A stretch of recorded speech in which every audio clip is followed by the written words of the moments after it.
daawadayaal mar kale iyo barnaamijyadeennii aan ugu talagalnay kor u qaadista aqoonta dhalinyarada Soomaaliyeed ee iyagu muuqaalada sameeya waanan ugu talagalnay dhalinyarada inta badan aan helin iskuulo ay ku bartaan xirfadda muuqaal sameynta. Toddobaadkan waxaan ku eegi doonaa barashada ama waa maxay A-roll B-roll.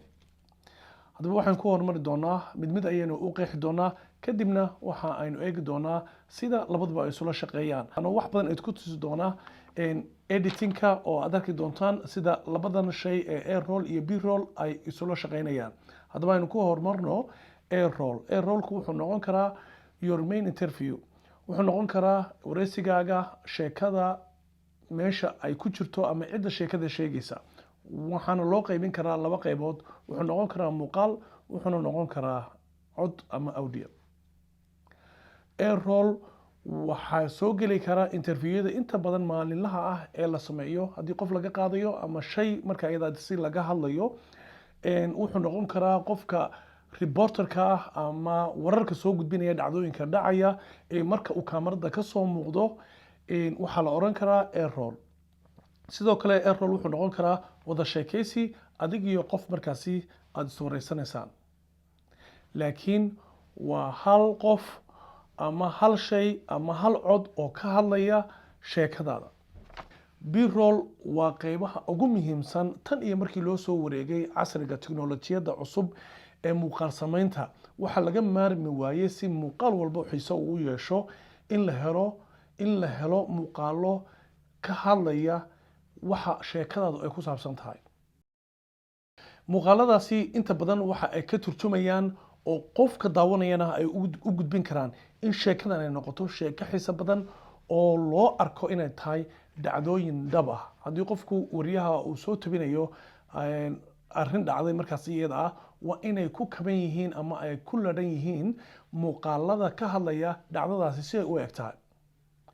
haddii aad ka hadlayso ama aad wareysanayso qofkanina uu ka hadlayo mowduuc wareysiga la xiriira interviewgaaga ama wareysigaaga waxaa muhiim iyaduna ah in ay la socdaan muuqaalada qofkani waxa uu ka hadlayo ama sheekadani waxa ay ku saabsan tahay xogta ay xambaarsan tahay in muuqaal ahaan daawadaha aad ugu gudbiso.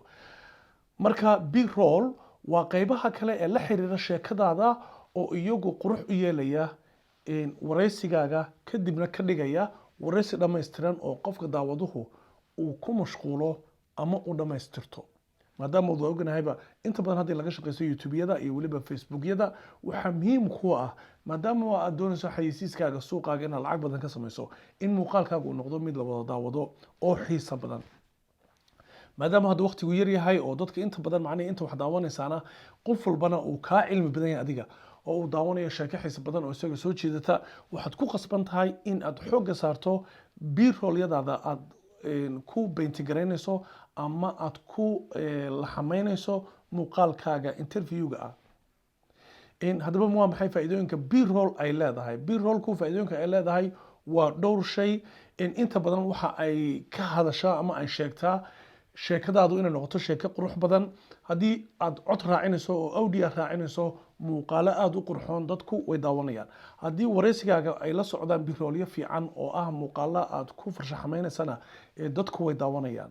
marka waxay qurxisaa sheekadaada. sidoo kalena waxa aad kaga faa'iideysan kartaa haddii intii wareysigu uu socday qaladaad ay dhaceen oo laga yaabo qofku inuu aad wareysanaysay ama uu qufaco ama si kale qalad uu kaaga dhacay hadhow jaritaanka editingka labada qaybood aad isu geynayso waxaad saaranaysaa B-rollkaaga. cid fahmaysana ma leh sheekadaaduna sidii ayay usii soconaysaa. haddaba haddii aad tahay muuqaal sameeye waxaa adiga aada muhiim kuuga ah marka B-rollka aad sameynayso inaad qodobadan soo socda aad raacdo si adigoo degan aad u hesho dhammaan muuqaalada aad u baahan tahay ee aad ka iibinayso bulshadaadii ku daawanaysa.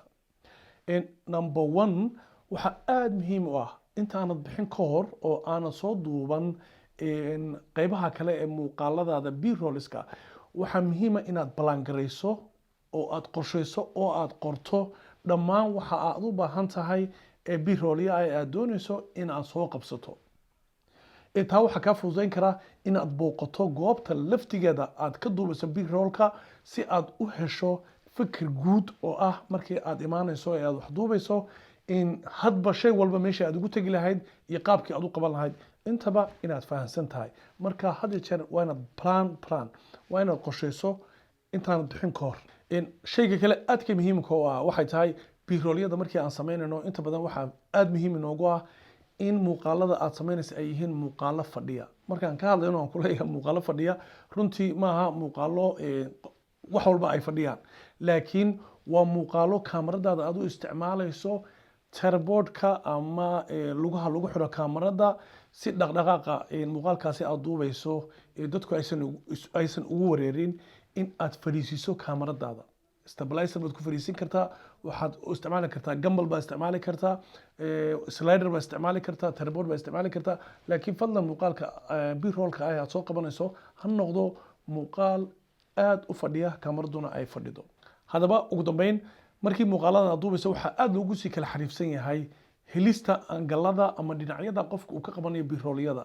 Runtii waxaan kaaga digayaa inaanad hal dhinac waxba ka qaban oo aanad ka qaban wall shortkii ama medium shot ama close up oo hal dhinac inaad qaban, laakiin qofka xariifka ah waa qofka warwareega ku warwareega hadba shayga uu duubayo isagoo angalo kala duwan ama dhinacyo kala duwanna muuqaalkaasi ka qabanaya. Waxaan kusoo gabagabeynaynaa runtii inaad kala fahanteen intii muuqaalka yar u socday oo ah A-rollka iyo B-roll. A-rollka aan ku qeexnay interviewgaaga ama main interviewgaaga oo noqon kara muuqaal ama cod noqon kara, weliba sii noqon kara qof wareysi aad ka qaadayso, weliba macnihii haddaad news akhrinayso, haddii aad report soo gudbinayso inaad hesho A-rollka. A-rollka marka iyada ah waa sheekadaada qofka sheegaya ama sheekadaada cidda sheegaysa marka iyada baynu oran karnaa A-roll oo aan laga maarmi karin B-roll oo iyadana aan ku qeexnay muuqaalada kala duwan ee la xiriira sheekada marka iyada ah A-rollka ah ama muuqaalada aad duubtay ee A-rollka ah inaad ku beenti karayso ama aad ku qurxiso.